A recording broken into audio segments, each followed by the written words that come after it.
Habari ndugu zangu, habari za muda huu, wananchi wenzangu popote mlipo.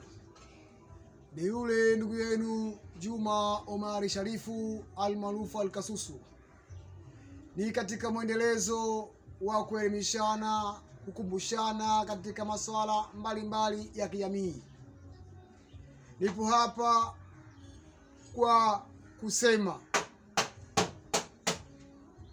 na walimu wa shule za msingi nchini kote Tanzania.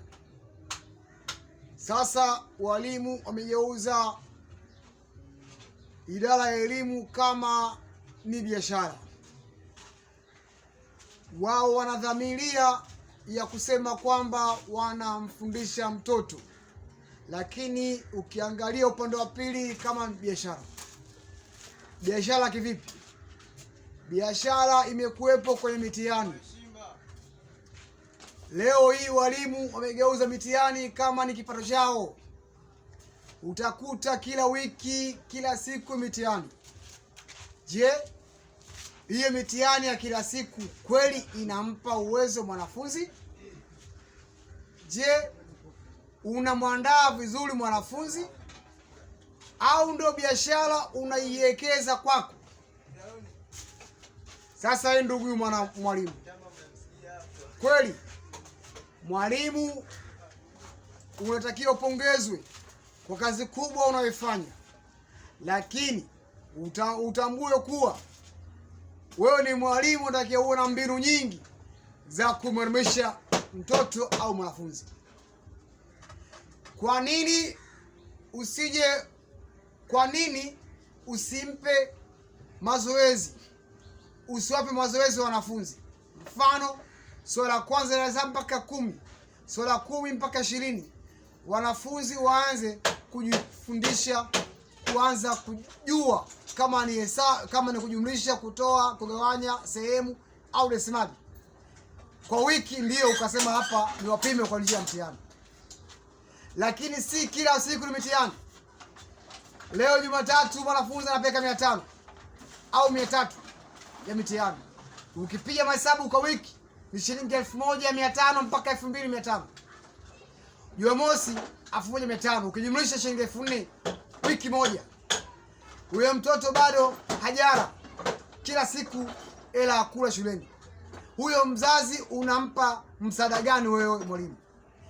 Badala mzazi kumuinua kiuchumi, mzazi unamuangusha kiuchumi.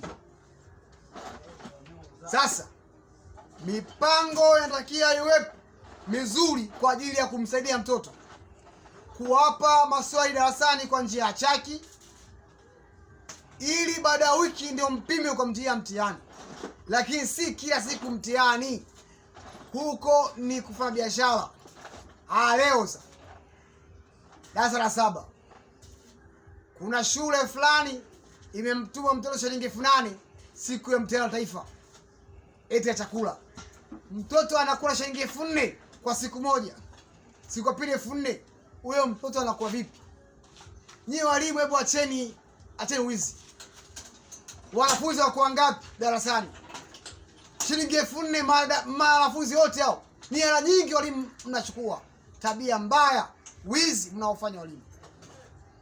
Sasa badilikeni tabia hizo walimu. Japokuwa nyewe ni watu muhimu, lakini tabia hizo acheni. Hizo ni biashara mnaoifanya. Kwa mtihani wenyewe hamtungi. Mitihani mnanunua kwa watu. Sasa mtihani unakuta mtihani mnanunua kwa watu, alafu bado mnapiga hela nyingi. Rizikeni mshahara utoshi. Juzi hapa mwaka jana Mheshimiwa Rais Dr. Samia Suluhu Hassan ameongeza mshahara kima ya chini. Urizika mshahara. Tabia mbaya sana. Salamu kwenu walimu wa shule ya msingi nchi nzima. Juma Omari Sharifu.